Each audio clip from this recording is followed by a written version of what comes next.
Hello everyone, welcome back to my YouTube channel. आज हम पढ़ने वाले हैं simple present tense. It means आज की जो स्टोरी है वो है सिंपल प्रेजेंट टेंस में। आज की ये वीडियो बहुत इंपॉर्टेंट है क्योंकि हम इसमें सीखने वाले हैं कि सिंपल प्रेजेंट टेंस की हेल्प से सेंटेंसेस कैसे बनाते हैं। हम आज ग्रामर के रूल्स सीखने वाले हैं, साथ ही हम रीडिंग प्रैक्टिस करेंगे और कुछ न्यू वोकेबलरी भी आज हम सीखेंगे। इसलिए मैं आप सभी से रिक्वेस्ट करूंगी कि इस वीडियो को आप पूरा ज़रूर देखना और बिल्कुल भी स्किप मत करना।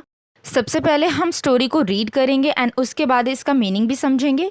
तो चलिए फ्रेंड्स, अब बिना किसी देरी के जल्दी से हम रीडिंग को स्टार्ट करते हैं। एंड फ्रेंड्स, आपको भी मेरे साथ साथ में ही पैराग्राफ की रीडिंग करनी है। सो चलिए friends, let's start reading. My name is Robert. I live in this house. That is my dog. His name is Finn. He likes sleeping. He usually sleeps under the tree. I have a lot of friends. I often play football with them. I always call them when I want to play in the park. I never go to park alone. My father works in a bank. He usually comes home late. He likes reading books. He sometimes sleeps when he reads. He doesn't like playing football or watching it on TV. My mother is a teacher. She teaches English and she likes her students very much. She cooks delicious food for me. I love her so much, but she doesn't let me eat much junk food. Does your mother let you? तो चलिए friends, अब हम paragraph का meaning समझ लेते हैं। सबसे पहले है माई नेम इज़ रॉबर्ट। मेरा नाम रॉबर्ट है। सपोज़ कि आप रॉबर्ट हो और आप या आपका नाम जो भी है XYZ जो भी है, आप किसी को बता रहे हो अपने बारे में, तो आप रॉबर्ट की जगह अपना नाम बताएंगे, रॉबर्ट नहीं, right. So my name is Robert. I live in this house, मतलब मैं इस घर में रहता हूँ। आप किसी को बता रहे हो कि this house, I live in this house. So यहाँ पर ग्रामर रूल क्या आ जाएगा सिंपल प्रेजेंट टेंस का कि I live, I we they you के साथ में जो भी वर्ब आएगा उसके साथ में SES नहीं लगेगा, ठीक है। तो वो आई लिव इस तरीके से सिंपल सेंटेंस बनेगा, ठीक है। आई live in this house. That is my dog. That मतलब वो मेरा डॉग है। दैट एंड दिस का कंसेप्ट पता है ना, दिस मतलब ये, दैट मतलब वो, तो दैट इज़ माई डॉग, वो मेरा डॉग है। हिज नेम इज़ फिन, उसका नाम फिन है। ही लाइक्स स्लीपिंग, उसे सोना पसंद है। सो ही के साथ में जब वर्ब आया तो क्या लग गया, एस या फिर ES ये लगेगा। So he, she, it, name. Always remember simple present tense में आप सिंपली अपनी बात बता रहे हो, रोज डेली की बात बता रहे हो, नॉर्मल है, इन जनरल बता रहे हो, तो कैसे बताना है। ही लाइक्स, ही के साथ में जब वर्ब आया तो लाइक के साथ में क्या लग गया, एस लग गया। ही लाइक्स स्लीपिंग, उसे सोना पसंद है।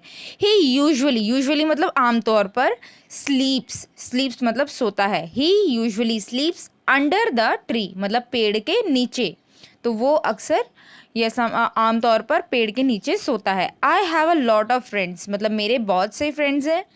आई ऑफन, ऑफन का मतलब होता है अक्सर।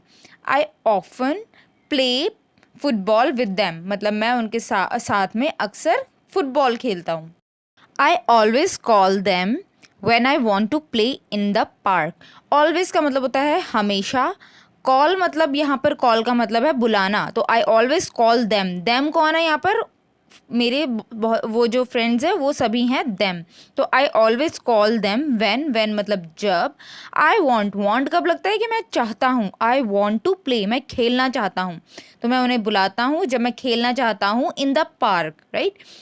आई नेवर गो टू पार्क। अब सिंपल प्रेजेंट टेंस के रूल यहाँ पर ग्रामर कैसे यूज़ हो रही है कि आई, सिंपल सिंपल देखो, आई कॉल देम, ठीक है, कोई कॉलिंग नहीं है, कॉल्ड नहीं है, नहीं, सिंपल आई कॉल देम। कुछ SES लगा नहीं लगा। आई नेवर गो, अब गोज तो नहीं आया ना, गो आया है, तो आई के साथ में go. I never go to park alone. Alone का मतलब होता है अकेला। मैं कभी, नेवर मतलब कभी नहीं, तो मैं पार्क अकेला कभी नहीं जाता। My father works in a bank, मेरे फादर वर्क्स करते हैं मतलब काम करते हैं बैंक में। ही यूजुअली कम्स होम लेट, वो अक्सर मतलब वो आमतौर पर घर पे लेट आते हैं। ही लाइक्स रीडिंग, उन्हें बुक्स रीड करना पसंद है। ही लाइक्स रीडिंग बुक्स, उन्हें बुक्स रीड करना पसंद है। He sometimes sleep when he reads, तो वो कभी कभी सो जाते हैं पढ़ते पढ़ते। ही डजन, डजन का मतलब वही है डज नॉट, ठीक है। डज नॉट बोलो या डजंट, दोनों का मतलब सेम ही है। He doesn't like playing football और वॉचिंग इट ऑन टीवी, तो उन्हें फुटबॉल खेलना पसंद नहीं है, या फिर और का मतलब है या वॉचिंग, वॉचिंग मतलब देखना, या फिर फुटबॉल टीवी पर देखना भी उन्हें पसंद नहीं है। यहाँ पर एक ग्रामर रूल आपको बताना चाहूँगी कि ही, शी, इट या फिर किसी पर्सन का नाम है उसके साथ में डज लगेगा, डू कभी नहीं लगेगा। डू लगेगा आई, वी, दे, यू के साथ में, okay. My mother is a teacher, मेरी मदर टीचर है, मेरी मदर एक टीचर है। शी टीचेज, अब शी टीचेज इंग्लिश, वो इंग्लिश पढ़ाती हैं। सिंपल प्रेजेंट टेंस का रूल होता है ता ते ती, मतलब जो काम डेली बेसिस पे होता है ता ते ती, उसमें क्या लगता है ही, शी, इट नेम के साथ में जब भी वर्ब आएगा तो एस ई एस ज़रूर लगेगा। तो यहाँ पे टीचेस, टीच के साथ में क्या लगा है, ई एस लगा है। शी टीचेज इंग्लिश, वो इंग्लिश पढ़ाती हैं। अब शी के साथ में क्या लग रहा है, लाइक लगा है, तो एस भी लगेगा। She likes her students very much, वो अपने स्टूडेंट्स को बहुत पसंद करती हैं। शी कुक्स, अब उसके हर वर्ब में क्या लग रहा है, एस लग रहा है, तो she कुक्स delicious food for me, वो मेरे लिए बहुत ही स्वादिष्ट खाना कुक करती हैं, right. I love her so much but, मैं उन्हें बहुत प्यार करती हूँ या करता हूँ लेकिन, बट का मतलब होता है लेकिन। शी डज नॉट, अब ही, शी नेम के साथ क्या लगेगा, अभी मैंने बताया है डज लगेगा, डू नहीं लगेगा। तो शी डजन, डजन का मतलब है डज नॉट, दोनों सेम ही है। तो but she doesn't let me eat much junk food, तो वो मुझे ज़्यादा जंक फूड खाने नहीं देती है। लेट मी का मतलब है मुझे खाने देना, तो वो मुझे खाने नहीं देती है।